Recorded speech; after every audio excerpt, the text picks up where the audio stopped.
You know, life is incredibly simple and we make it very complicated. And in a way, it's about dropping everything that we hold on to, that we hold on tightly to, about the ways that we should be and the ways that we should behave and how we should move in the world. And the simplicity of life is that it just lives itself, right?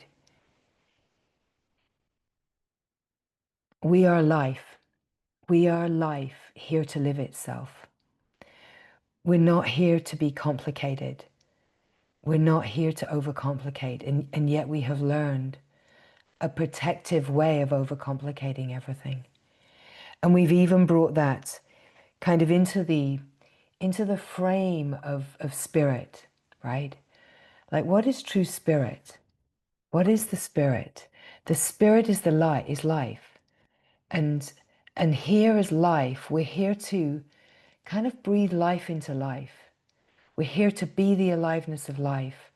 We're here to be life living itself. And yet through our protective mechanisms, we create so many dead ends for ourselves. And so many rules and so many ideas. And then we attribute those often to spirituality. But spirituality, like, what actually is that? Like when did we start creating rules for ourselves and attributing those to spirit? Because spirit doesn't have those rules. Spirit isn't that complicated. The mind is complicated. The protections are complicated. But spirit isn't complicated.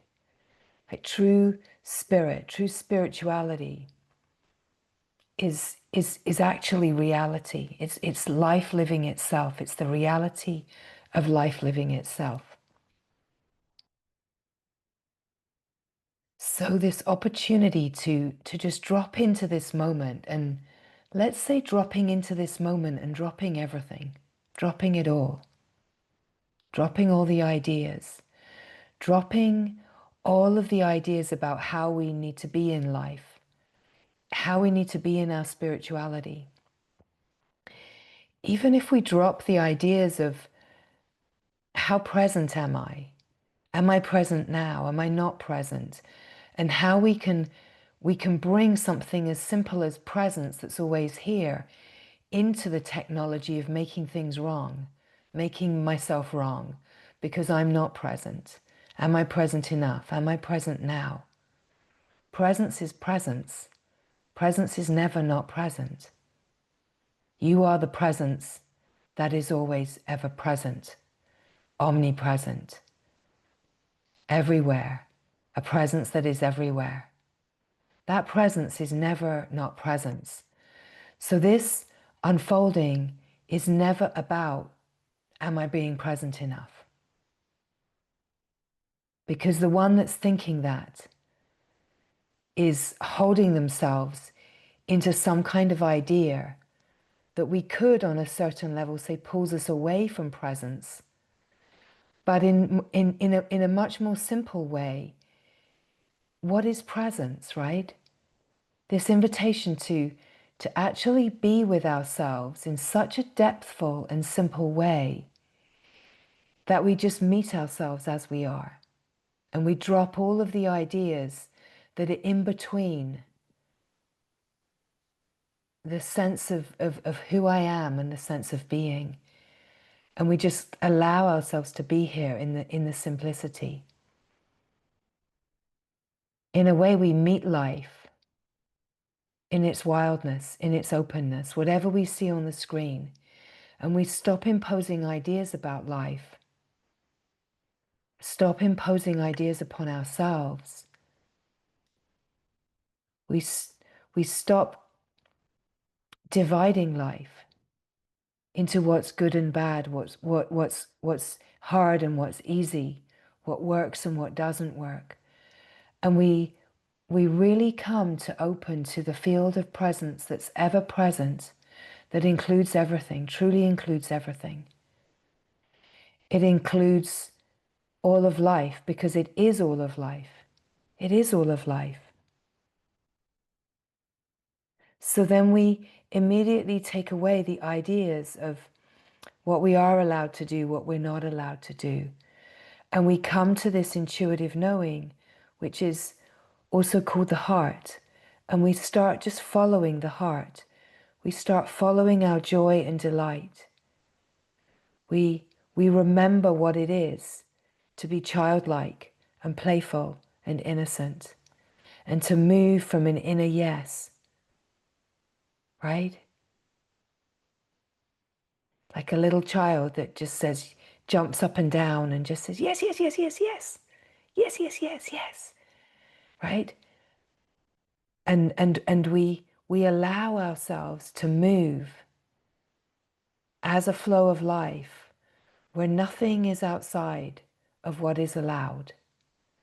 And we realize that we have created all the ideas of what is allowed and what is not allowed by this deep inner sense that there's something wrong with me and I need to be hard on myself and I need to measure myself, right? So then we create these ideas of a spirituality that has rules. True spirit has no rules.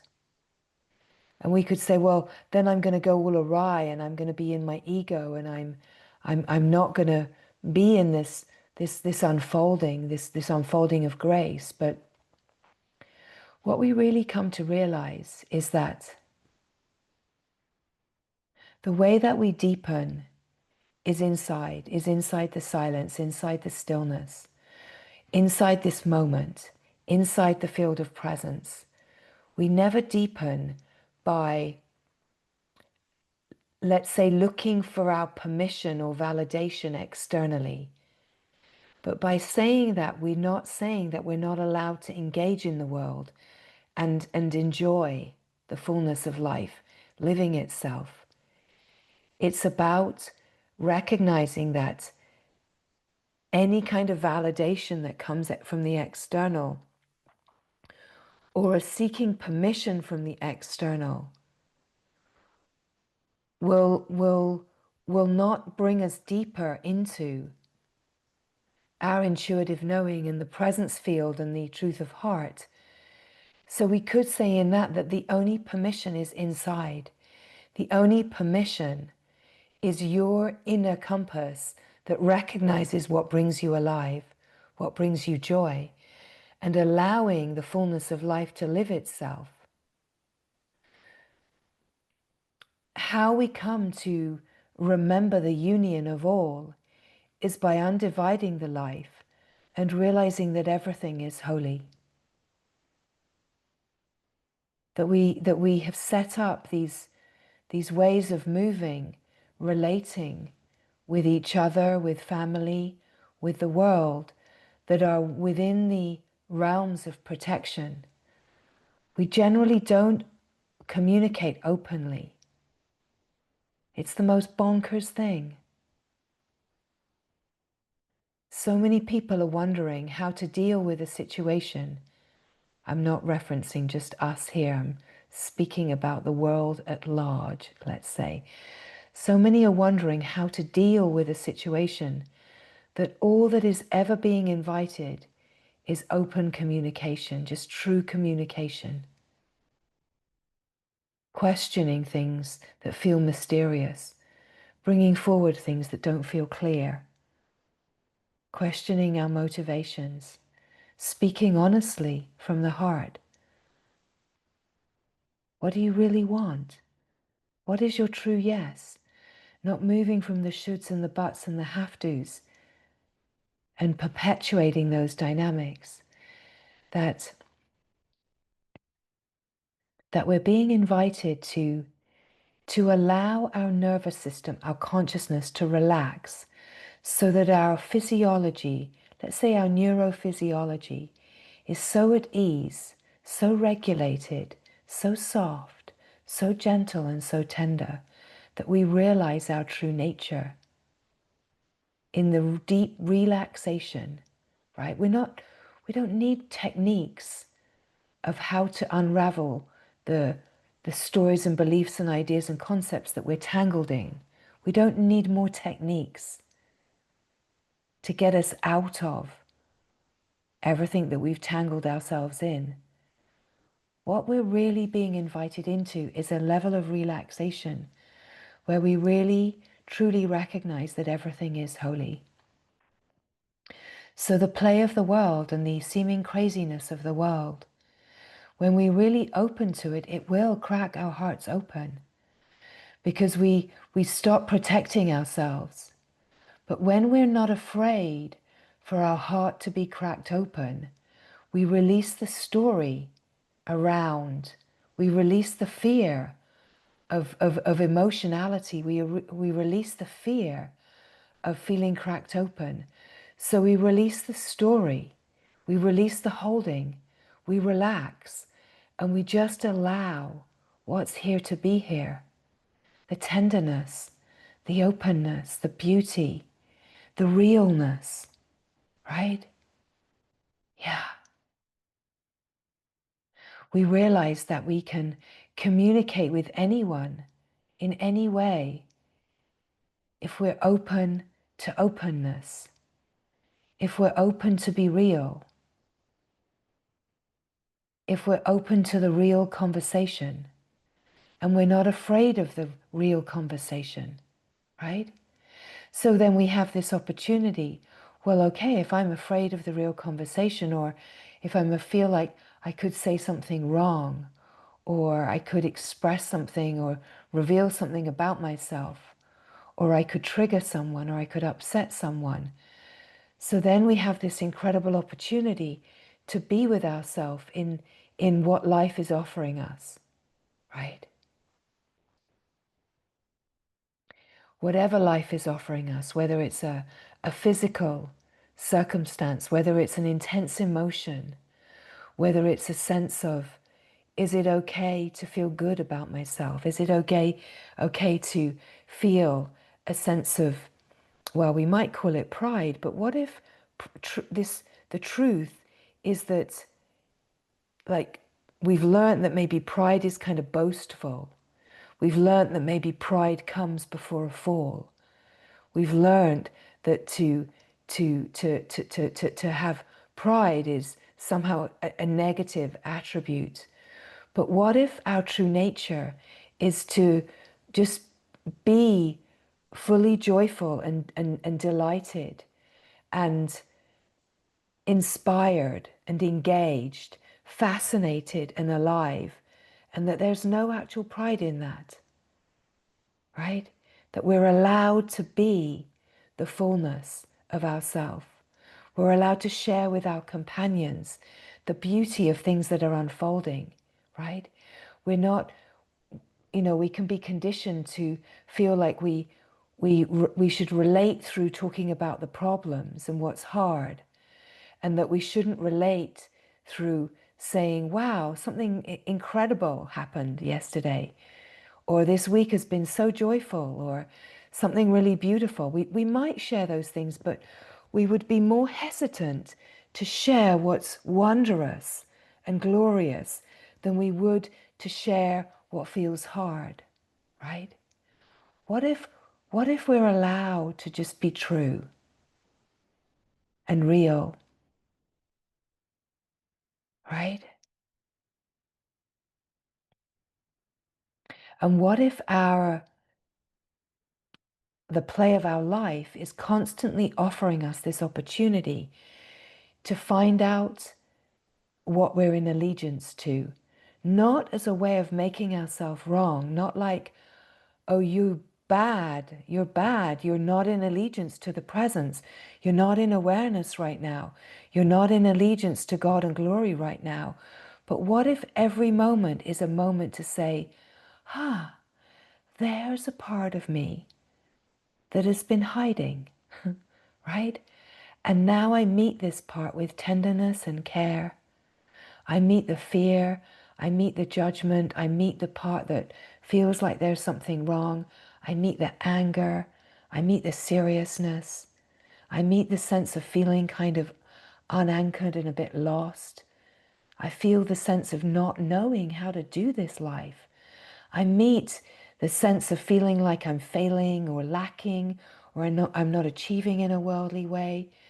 I meet the sense of feeling like life is hard for some people, and I wish that it wasn't, right? What does that give me? What is the juice, the gold that brings for me here? What if I don't project it away from me and I realize that everything is an opportunity to actually meet myself deeper, to meet what I long for in life deeper. And it's giving me clues of, of the pieces and the parts of me that are longing to come into wholeness, right? And that coming into wholeness is not about sitting on my own on a cushion. It's about following the fullness of my heart, recognizing that I come alive in connection and I feel really nourished by stillness and alone time. But I come wildly alive when I'm in connection in this way, whether I'm playing music or I'm in a really deep conversation or I'm sewing with some friends or I'm in service in some way in the community that feels like I'm helping. I come alive because our unique natures come alive in different ways, right? Through different kinds of work, through different kinds of engagement, through dance, through music, through learning new things, through creativity. But inspiration actually is what brings us to presence, right?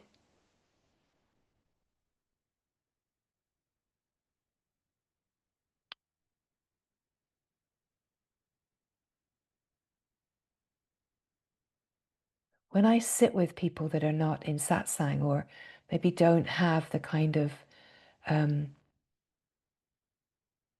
trajectory journey that we have been in together, it's like I don't say, oh well, this being doesn't have enough experience, so they're not I can't help them.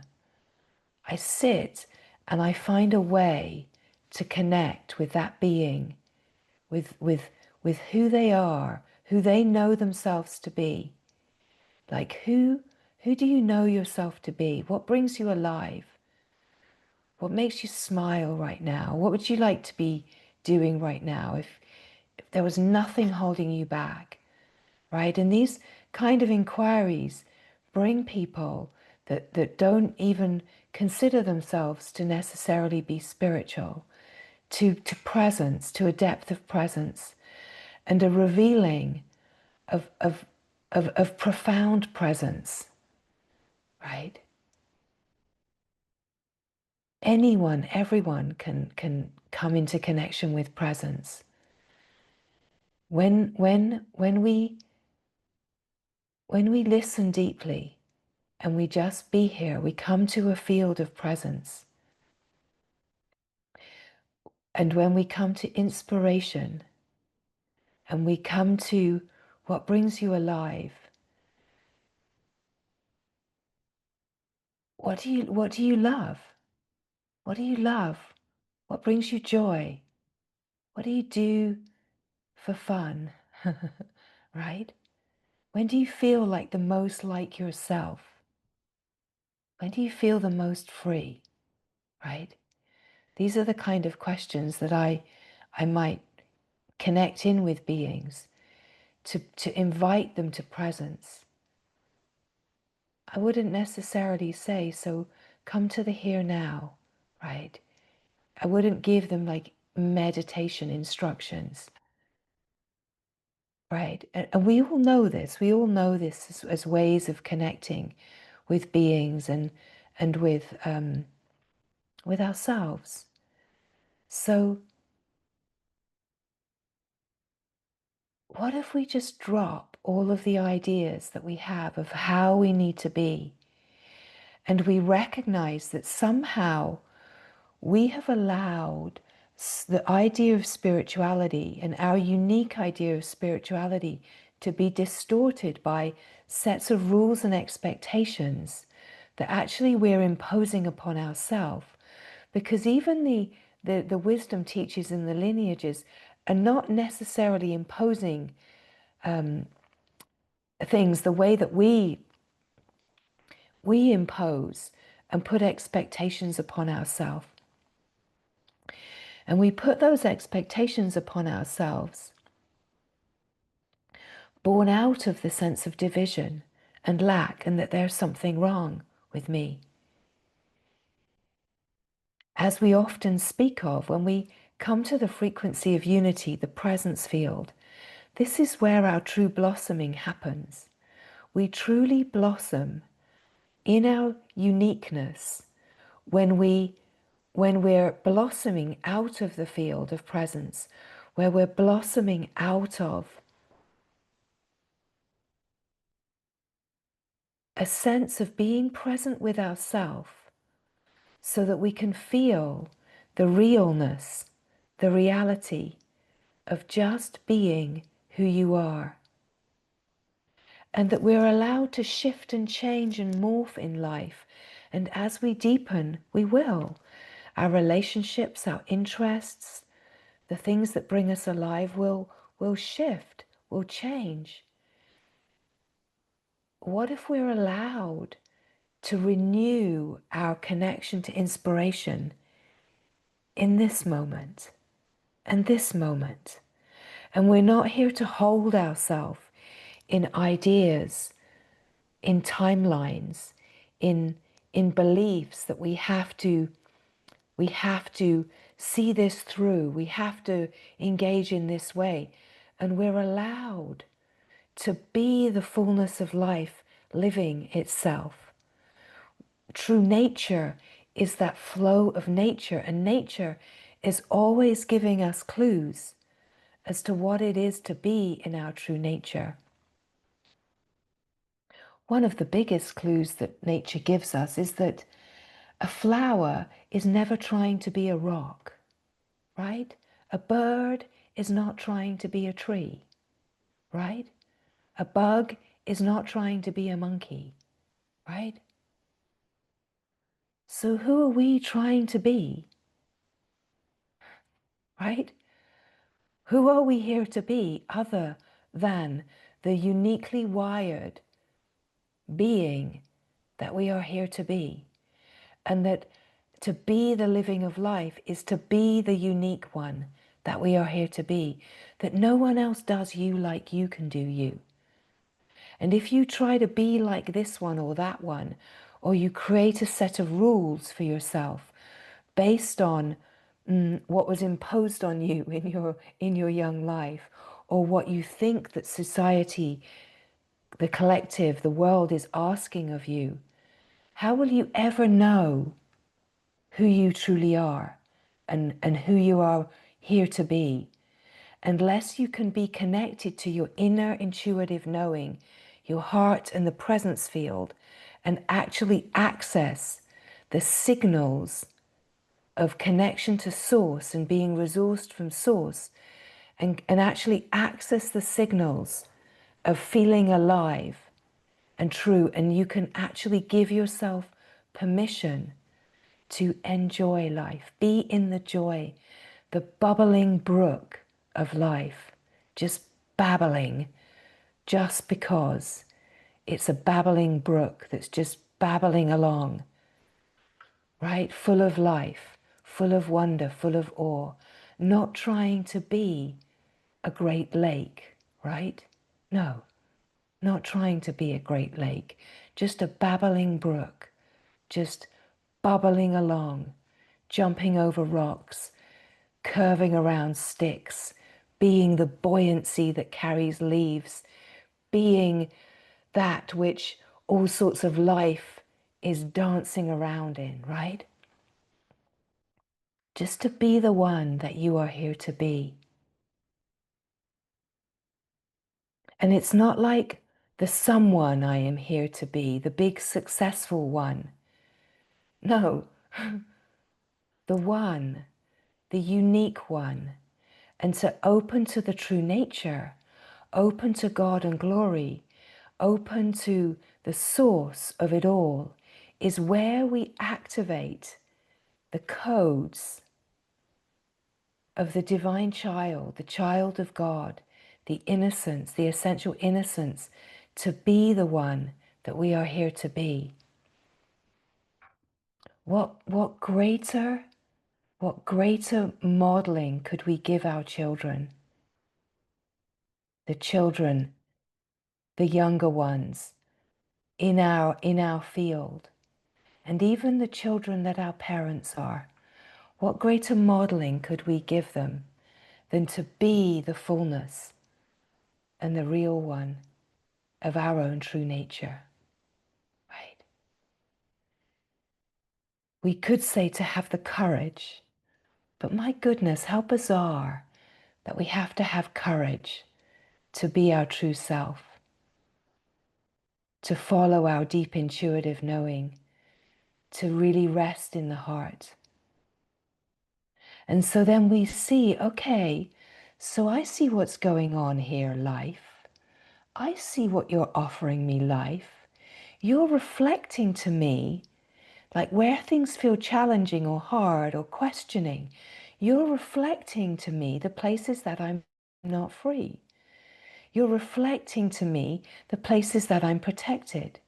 And you're giving me an opportunity to hold myself in care and tenderness so that I can free those places where I'm not free right now. Wow. Okay, life, I see what you're up to. I see that this isn't a conspiracy to make me feel small and bad and reconfirm how lacking and deficient I am. You're giving me the opportunity to shine, to come to a deeper, fuller, wider, more free expression of myself. If to be free is to have a physiology, a neurophysiology, let's say, that's constantly naturally regulated, just because this is the pure consciousness, the field of open consciousness just flowing within itself, not charged or triggered within itself, just constantly flowing within itself, that we realize that, oh, so the triggers, the charges are showing me where that physiology, that neurophysiology is not. And is offering me a possibility to be with whatever creates the trigger or charge and allow it to settle out, to be the loving presence that meets that part of me with tenderness, with kindness, that meets fear, that meets doubt, meets criticism, judgment, anger, self-doubt and questioning. That if I'm looking for an external permission, if I'm looking outside myself for a kind of confirmation of the ways that I'm moving is acceptable, then how tiring it is to not just give myself permission to come into a direct communion with my own heart and my own knowing. And we could say in that, really fully keep activating the deepest codes of my DNA, of my wiring, that know my oneness with God and glory, know my oneness with love, and can receive that love, those frequencies of love, that just keep saying, include everything, beloved, include everything. Include everything. You're not lacking. Wherever you feel like something isn't working, or it feels hard, or a situation is arising where maybe compassion doesn't fully flood forward because there's a stirring in me, because it feels hard to feel that other beings are struggling, right? It feels hard to feel like beings are facing fear, particularly beings that we love, it can feel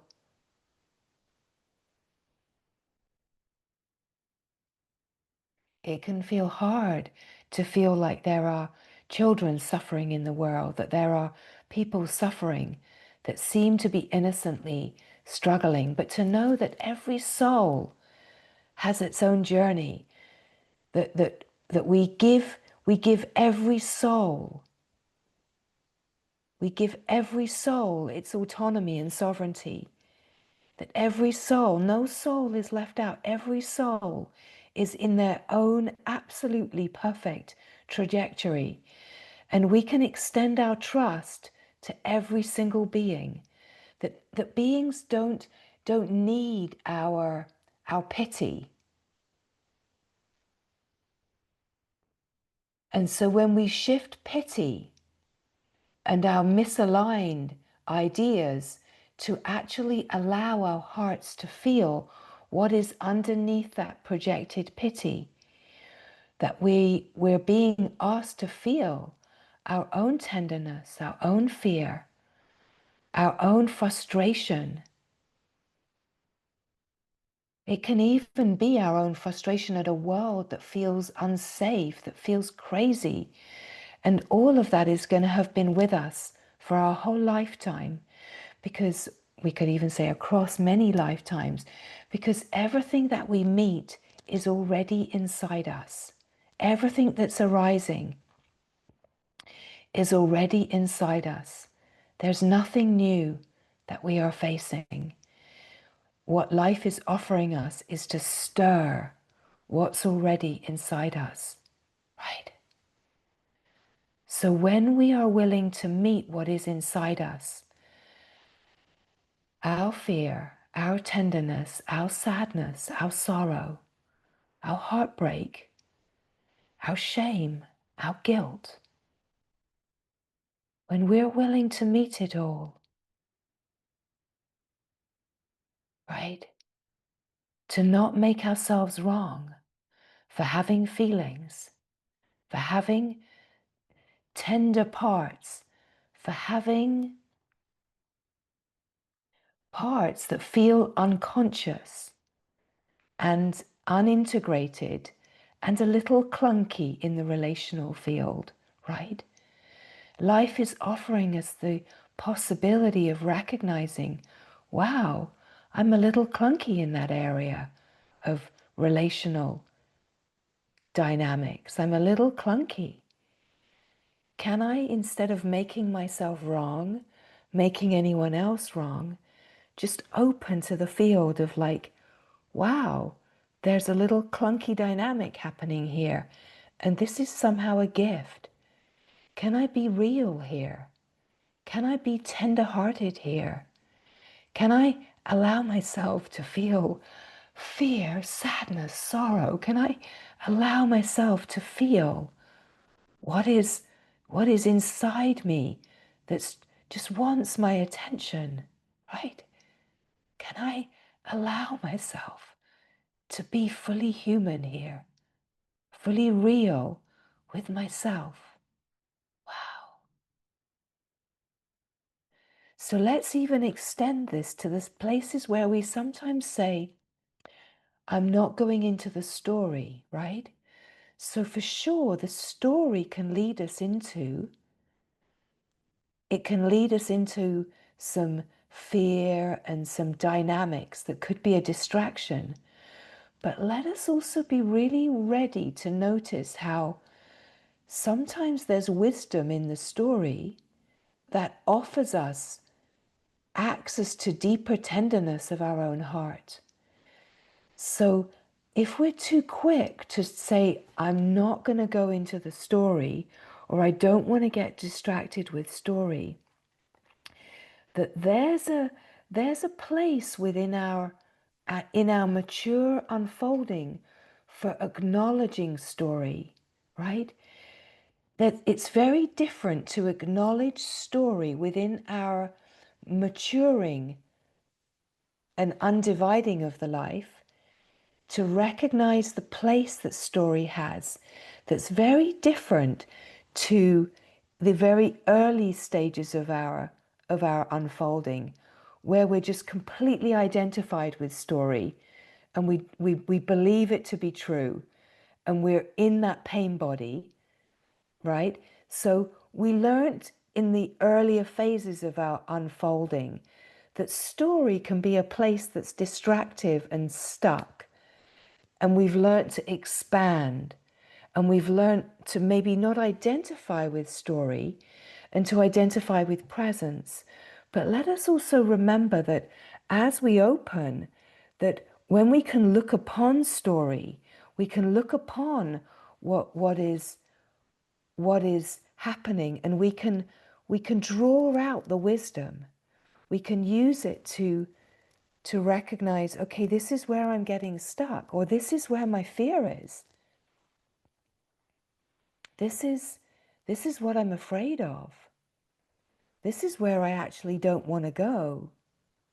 Or this is a grievance or a trigger point where I could say, I don't want to go into the story. I don't want to go anywhere near that.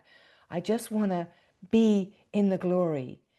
But sometimes to actually touch in a really awake, aware way, to touch the story, it shows us where I'm attached to being right.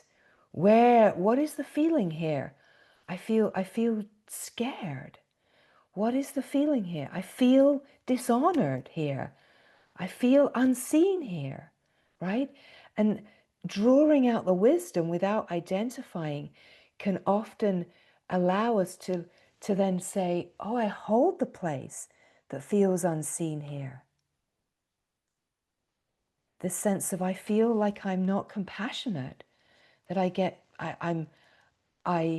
can be harsh with other people's fear. Well, maybe I'm harsh with other people's fear because it's bringing a feeling inside me of, I don't know how to deal with this. I don't have, right? I'm in a kind of like, whoa, I don't know how to be present with this right now because it's stirring stuff inside me. Can I let it be okay that I don't know how to be with this right now? Can I let myself in this moment say, whoa, I don't know how to be with this. This is challenging me. This is asking me to go deeper into myself than is comfortable. This is asking me for a skill that I feel like I don't have, right? This brings a concern of like, am I going to say the right things? Am I going to be helpful? Am I going to be insightful? Am I going to reveal myself in a way that feels challenging, right? What? And it doesn't mean that in the moment we have to necessarily just let it all come flying out, but just to be honest with ourselves, at least when we're in our own space of recognizing, I'm not doing something wrong. I'm just being pushed to touch the places in myself that doesn't yet know how to be with this part of me. Because this is calling forward something from the unconscious, right? This is calling something forward. This dynamic, this configuration is calling forward something that I haven't met in me before, right? So can I bring compassion for myself? Can I bring care for myself? Because if I bring care and compassion for myself, we notice that sometimes when we are triggered with someone else, it's because we're protecting, right? It's a protection. It's a way of defending ourselves, right? And we might need a little bit of spaciousness to open to what the field is inviting us into, right? And then we notice when we can be with ourselves, then we realize that we can access a way of being in situations that can be more honest, more real, more tender, more true, right? More compassionate, whatever it is that we're kind of calling upon within the realms of our capacity, right? Because the truth is that we have such incredible capacity, but in our protection, we've learned that we don't have the capacity. When we really let go in the ways that we're speaking of, and we really resource ourselves from our own depths, from connecting to Source, to God, to glory, to the universal frequency of love, the truth of existence, the field of grace, when we really open to be resourced from the One, the frequency of One, this is the only way that we go deeper. This is where the permissions are. This is where the true validations are. Because this is where love says, beloved, be yourself. Beloved, be yourself. Be free, be real, be true. Be the one that I have wired you to be. And look nowhere else. Don't look at yourself through the eyes of others, of what anyone else tells you you need to do or how you need to be. Not in the ways that you've learned, beloved. Look only at yourself through the eyes of love, the way that I see you. The way that I see you as the divine child. You can do no wrong. You have done no wrong. You are radiant and beautiful. And the invitation is just to shine the reality of your heart, the presence, the true nature that you are. To not feel that you need to make a project out of this, because as you make a project out of it, you start giving yourself rules and expectations and ideas and concepts. You overlay the reality with all of these ways of protecting yourself that are not actually the truth. So we come to a deeper kindness. We come to a recognition of, what am I interested in here? Like, what is this about for me? What is this life about for me? Not, not, not what is this life about for anyone else? What is this life about for me? What is it? What brings me alive? Where do I feel the most free, the most enlivened, the most true? What inspires me? And how do I fall into more of that? Right? I fall into more of that by resting in the frequencies that are nourishing, the frequencies that are loving, the frequencies that are caring, the frequencies that feel like divine nourishment, right? The frequencies that feel like love that is vibrant and true. And that I'm not here to fulfill these roles and other people's expectations of me. So then, oh, wow, I can let go of all of the shoulds and the have tos and the buts and the need tos and the what ifs. And I can just be with what is. Wow, that feels freedom. What is my allegiance to in this lifetime? And can I, in every moment that I feel like a decision needs to be made, realize that it's not about deciding based upon external dynamics. It's about my inner recognition that I decide in this moment my allegiance is with God and glory, with love, and not with the fear, not with the division. So can I then be the technology that includes the fear, the division, and makes everything that's part of, that's seemingly divided, the mind, the story, can I bring all of that into love? Can I bring everything home to love? All the parts that I want to make wrong? Can I bring the powerlessness back to the true power? Can I bring the hopelessness back to the hope of glory, right? Can I bring the helplessness back to that which is fully supporting and holding everything, the grace and the glory of the source? Can I bring the doubt and the mistrust back to this, what I can trust and what is undoubtable, which is the presence of now?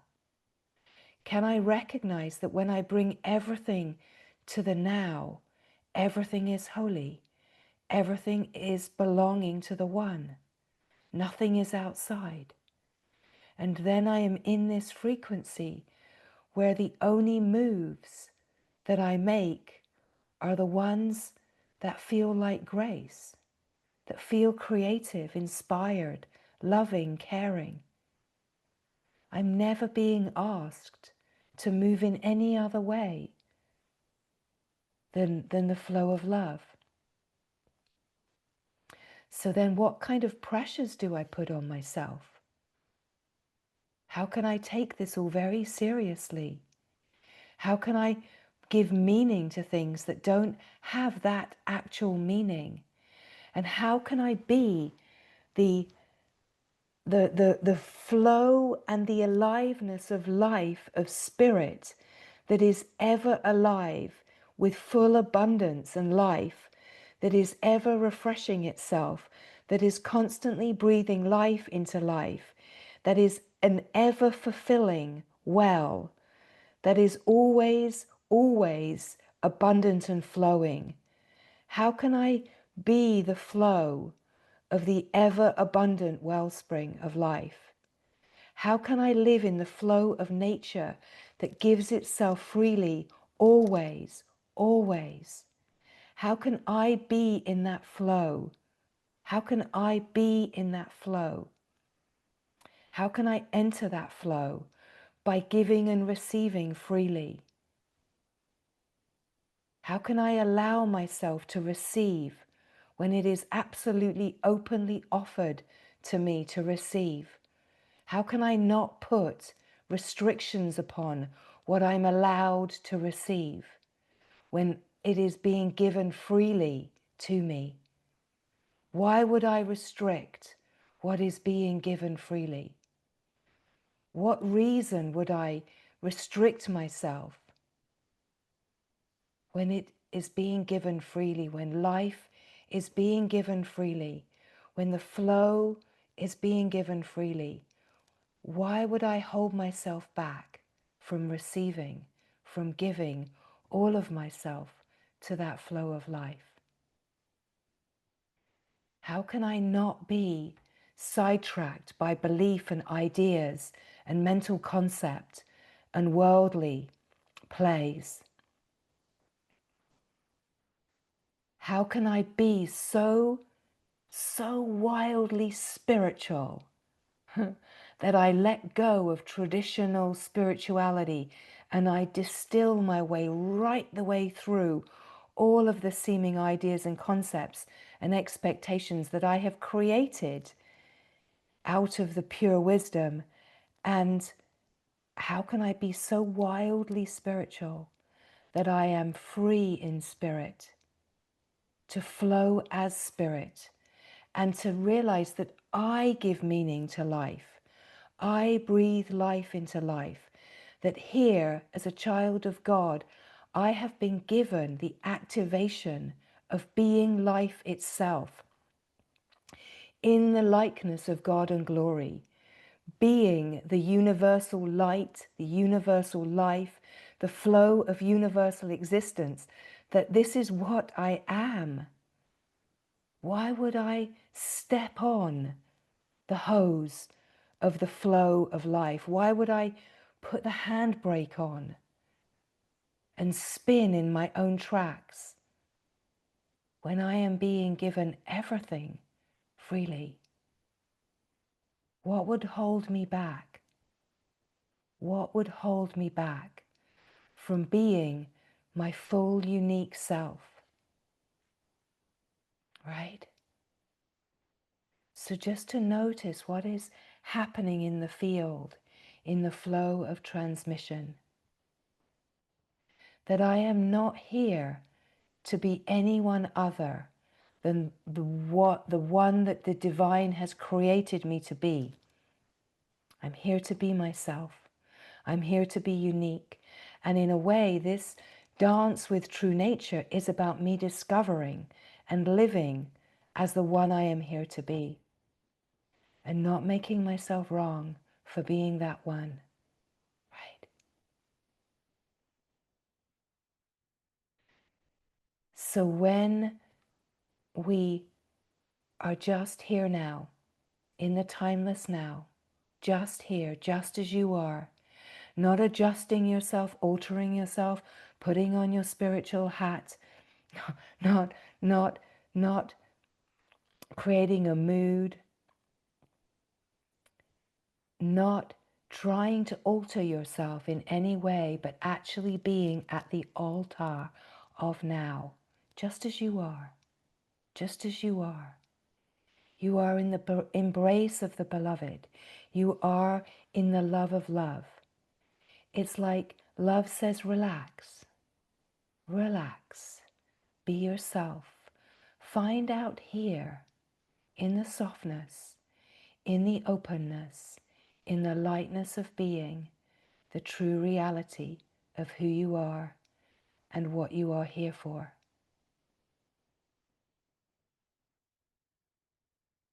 Don't try to overlay yourself with great big titles and ideas of what you need to achieve in this life, because your greatest achievement will only and can only ever be your oneness with Source, with God, with glory, with love.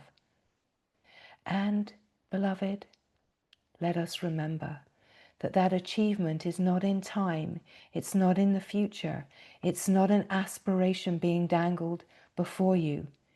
It's a revelation right here now that the greatest achievement has already happened. Voila. Boom. Right here, right now. The revelation that you always have been the one that you are. And this life is for living that oneness, for living the revelation, for relaxing out of all of the ways that, yes, we have been conditioned and protected, but how much longer in this precious life will we hold on to the idea that it's a play of time to process our way out and fix and change who we are?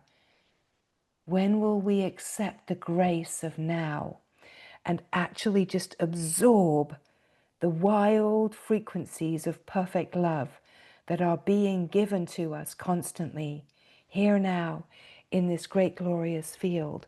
Will we receive the radiance of the field of transmission? Will we receive the love of God, our identity, our universal identity, as light, as resonance, as love, right? So just being here, just being here, right?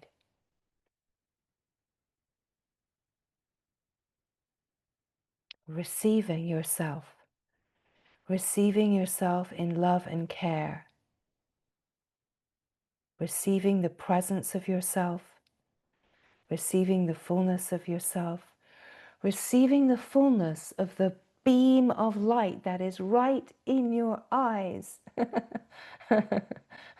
Right? It's like face towards the sun, beloved, face towards the sun.